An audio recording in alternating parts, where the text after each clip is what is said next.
სიგემრიელე მოვიდა. მსგავსი გასინჯული არ გაქვთ, წიწაკა ზეთით და ძმრით.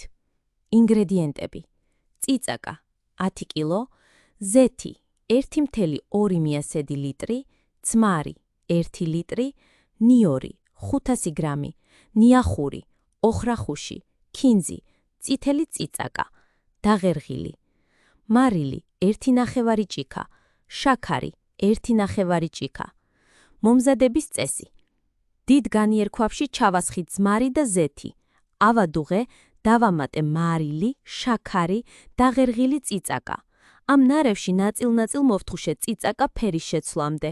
ამოვიღე, დავყარე დიდ თასზე და მოვაყარე დაჭრილი მწვანელი ნიორი. ასე გავაგრძელე ბოლომდე. მერე ერთად მოვაქციე ქვაბში და წამოვადუღე. ცოტა ხნით გამოვრთე, რომ გემოები კარგად გაუჯდეს. მერე ისევ შევაგემე მარილი გემოვნებით და ქილებით დავასტელილე 20 წუთი.